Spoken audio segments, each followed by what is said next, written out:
ప్రభునామంన అందరికీ శుభములు వందనమన్నట్లండి. ఈరోజు దేవుని వాక్యము యోబు గ్రంథము 23వ అధ్యాయము 5వ వచనము. ఆయన నాకు ప్రత్యుత్తరముగా ఏమి పలుకునో అది నేను తెలుసుకొందును, ఆయన నాతో పలుకు మాటలను గ్రహించుకొందును. ఏమంట? ఆయన నాకు ప్రత్యుత్తరముగా ఏమి పలుకునో నేను అది తెలుసుకొందును, ఆయన నాతో పలుకు మాటలను గ్రహించుకొందును. మరి మనలో చాలామంది వచ్చేసరికి ఆలయానికి వెళ్తాము, లేదు ఇంట్లో మెసేజ్ చూస్తూ ఉంటాము, ఫోన్లో చూస్తూ ఉంటాము, టీవీలో చూస్తూ ఉంటాము, మనము సన్నిధికి వెళ్ళినప్పుడు ఆయన వాక్యాన్ని వింటూ ఉంటాము. కానీ గ్రహింపు అనేది మనకు సాధ్యమైనంత వరకు ఉండదు.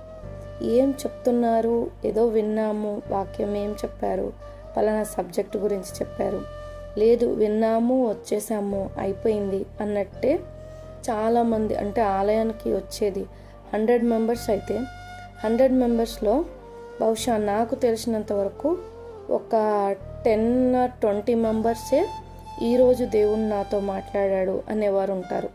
మిగతా వారు 70-80% దాకా 90% దాకా వెళ్ళాము, వాక్యం విన్నాము, ప్రార్థన చేసుకున్నాము, వాక్యం ఎలా చెప్పారు అని అంటే బాగా చెప్పారు. అంతేకాని ఈరోజు ఈ వాక్యం ద్వారా దేవుడు నాకు ఈ మాట తెలియచేశాడు, నాతో ఈ మాట చెప్పాడు, నా పరిస్థితికి నా స్థితిగతికి అనుకూలంగా ఆయన నాకు నా శ్రమలో నాకు తోడై ఉంటానని చెప్పాడు, ధైర్యంగా ఉండమని చెప్పాడు అని ఆయన ఇంకా కొన్ని ఆత్మీయ అంతరంగ స్థితిగతులకు ప్రతి ఒక్కటి దేవుడు నాతో మాట్లాడాడు అనేవారు తక్కువ ఉంటారు. కానీ వాక్యం ఎలా చెప్పారు పాస్టర్ గారు, చాలా బాగా చెప్పారు, చాలా బాగా తెలియచేశారు అన్నట్లుగా ఉంటారు. కానీ ఈరోజు దేవుడు నాతో మాట్లాడాడు అని గ్రహించుకునేవారు చాలా తక్కువ మందిగా ఉంటారండి. కనుక మనం తక్కువ మందిలో ఉండాలి. వాక్యము వినే అర్థం చేసుకునే వాళ్ళు తక్కువ మంది కదండి. ఆ తక్కువ మందిలోకి మనం చేరాలి. వాక్యము ఈరోజు ఈ సమయాన ఈ వాక్కును వింటున్నావనంటే దేవుడు నాతో చెప్తున్నాడు. నేను ఆలయానికి వెళ్ళినప్పుడు వాక్యాన్ని వినేటప్పుడు నేను గ్రహించమని దేవుడు నాకు తెలియజేస్తున్నాడు, నాతోనే మాట్లాడుతున్నాడు, వాక్యాన్ని గ్రహించమని ఆయన నాకు చెప్తున్నాడు. ఆ వాక్యాన్ని మనము టీవీలో విన్నా, ఫోన్లో విన్నా, ఎక్కడ ఏ సమయంలో ఎలా విన్నా అది టీవీలోది కదండి, అది ఎప్పుడో వచ్చిన వాక్యము మెసేజ్ ఇప్పుడు వస్తుంది బయటకు అని అలా ఆలోచించడం కాకుండా పరిశుద్ధాత్మ తండ్రి మనకు ఎప్పుడు ఏ సమయానికి ఏ వర్తమానం కావాలో, నీకు ఏ మాట కావాలో, ఎలా నిన్ను నడిపించాలో ఆత్మ తండ్రి ఆ టీవీలో రికార్డు అయిపోయిన ఎప్పుడెప్పుడో మెసేజెస్ కొంతమంది ఛానల్లో వేస్తూ ఉంటారనమాట. కానీ నా జీవితంలో నేను అనుభవంలో చూసింది ఆ మెసేజ్ ఎప్పుడో వచ్చి ఉంటుంది.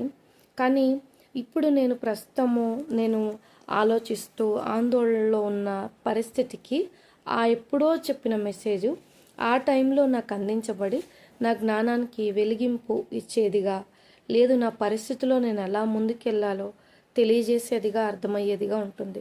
మరి మీ జీవితాల్లో కూడా, మీ విశ్వాస జీవితంలో కూడా దేవుడు నాతోనే మాట్లాడుతున్నాడు, ఈ అక్క ద్వారా మాట్లాడుతున్నాడు, ఈ అన్న ద్వారా మాట్లాడుతున్నాడు, ఈ అయ్యగారు ఈ అమ్మగారు ద్వారా మాట్లాడుతున్నాడు అని మనం గ్రహించగలుగుతున్నామా లేదా? ఒక్కసారి మిమ్మల్ని మీరు పరిశీలన చేసుకోండి.